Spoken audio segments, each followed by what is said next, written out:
Hello, it's David Nabarro here, and I'm delighted to have the opportunity to speak with you at the beginning of this vital meeting here in Geneva.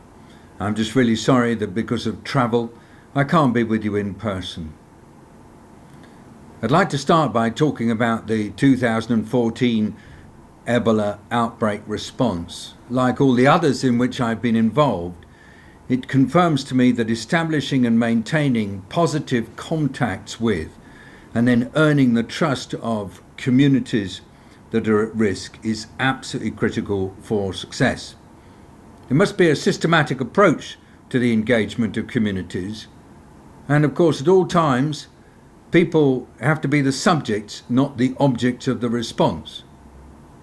Outbreaks tend to be due to the transmission of pathogens, and this is usually driven by people's behaviours. And behaviours change and become less risky if people see it as in their interest to change, and not if they're ordered or forced to do so.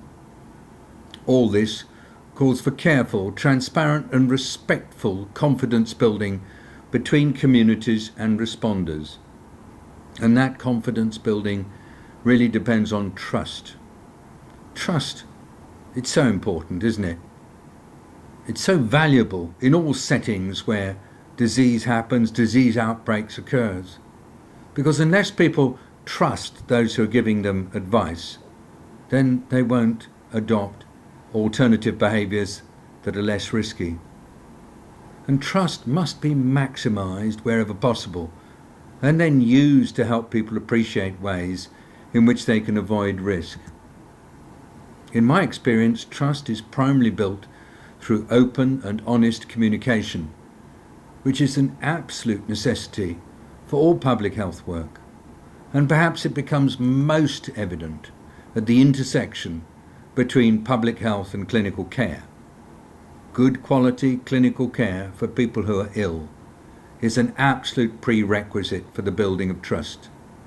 Clinical care that respects the equity of the value of a human life and puts all emphasis possible on ensuring that that life can be saved and maximised, whoever it is who's ill.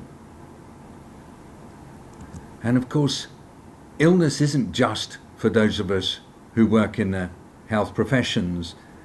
Illness has an impact that goes way beyond the health sector.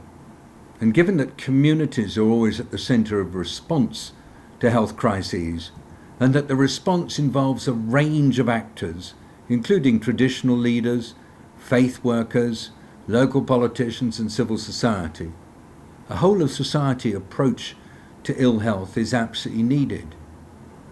But then at the centre, there has to be a strong and trusted health sector, providing the direction and enabling those who are ill to get the best possible treatments, either where they are or through being evacuated to a place where they have the best possible chance of survival. But importantly, benefits must be available to all, regardless of who they are or where they come from. And that's where the health sector and the values of people who work in healthcare is absolutely key. All leaders call on health professionals to analyse the situation and to explain their analyses, to establish strategy, to review progress and to provide care. And traditionally, health professionals are seen to give equal value to life and to well-being, whoever it is who is sick. In the current Ebola outbreak, presidents have taken the lead, and they've seen that the response has to include the whole of government, as well as politicians and civil society. But all the time they've given special place to health professionals, to health workers, and to the values inherent in the healing professions. And so the health sector is at the heart of all efforts to get a disease outbreak under control, and often has to do this with minimal budget and facilities. And health workers are most at risk of getting sick and dying, because they're the first responders. Health workers are often disproportionately affected by outbreaks, again because they're in the front line. And in this Ebola crisis, it is national health workers and the international responders who've supported them who have been at the centre and who have faced the greatest risks. International responders have been particularly important in creating the context that's empowered their national counterparts. They've shared expertise with them, and they've enabled them to learn and to practice what they've learned. It's a very empowering approach.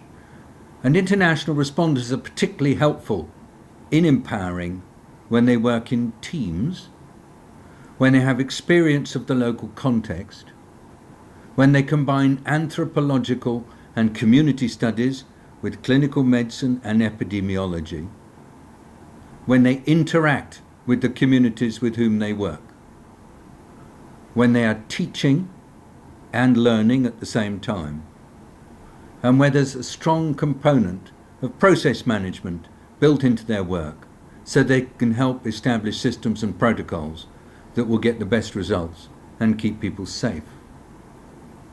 And the importance of responders putting themselves at the disposal of national authorities, of national governments, is increasingly recognised. And this is the trademark approach of the African Union's ASEOA initiative, their landmark initiative to bring in more than 800 volunteers to work as international responders in West Africa. And in this outbreak, I've seen different kinds of international responder teams being requested by the national officials. One important pattern of team support is contributing to functioning Ebola treatment units, where the international responders sometimes work with as many as 5 times the number of national staff. It means that there's an extraordinary development of national expertise as a result of these relationships. Another pattern is when the international responders contribute to a district-based public health response, with the emphasis on rapid response capability, with community engagement, surveillance and case finding, confirmation of infection, effective treatment and really good contact tracing. Yet another pattern is contributing to the revival of health services, of course with an emphasis on safety and infection control, given that Ebola is still prevalent in the region.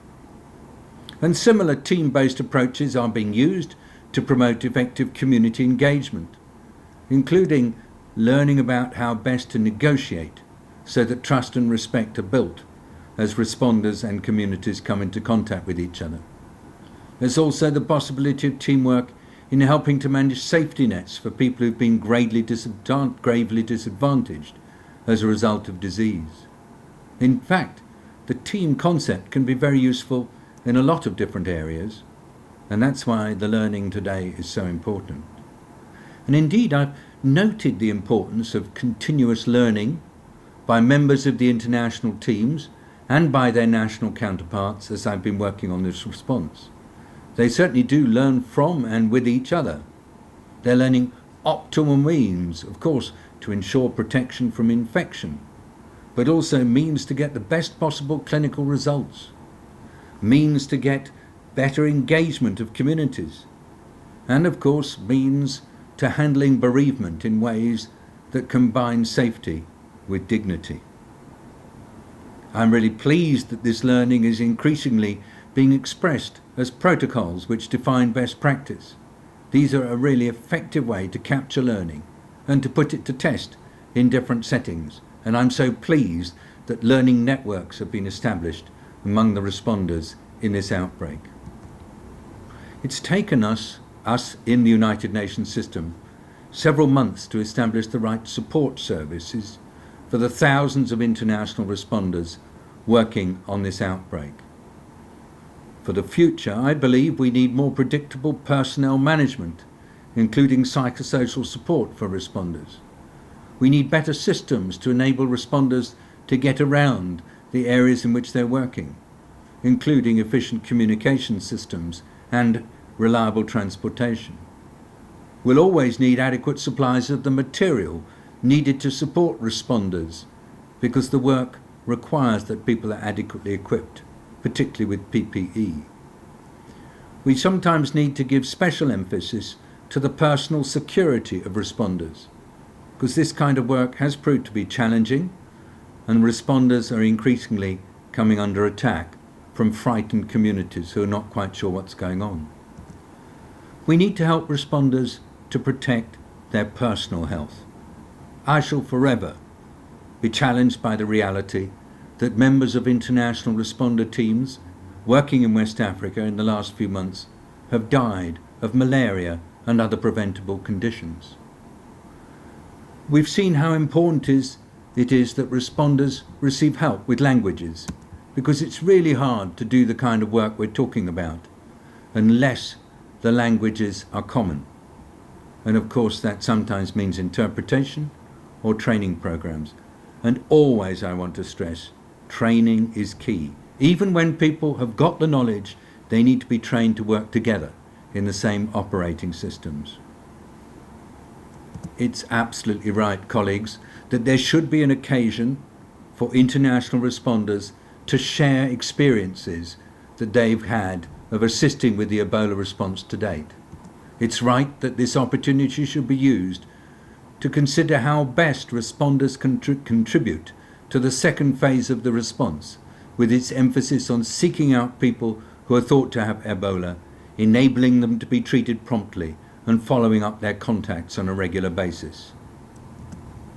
Of course, you know that I slightly prefer the term responders to medical teams, and actually I think we should be talking about responders in general rather than international responders, because the concept may well apply within a country when teams are sent from one part to support local authorities in another area that's experiencing challenges.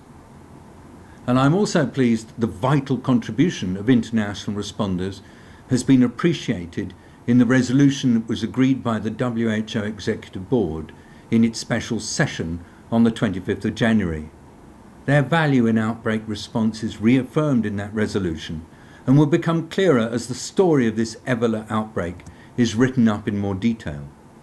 The resolution values one of the best organised sources of international expertise, the Global Outbreak Alert and Response Network. Indeed, I sometimes wonder whether the term FMTs should be changed to Health Emergency Alert and Response Teams. So I finish with a heartfelt thank you to all of you who have been working as international responders or who have supported international responders within the context of the current Ebola outbreak. Thanks to those of you who've been doing this work for years and who come back again and again. Thanks to those of you who brought the concept of international responders into our overall humanitarian system, including particularly Ian Norton and Rob Holden, who are with WHO. You have indeed been at the heart of the response, and it is now our privilege to be learning from you. So thank you all of you here today, for sparing the time to take part in this critical meeting. I look forward so much to your results.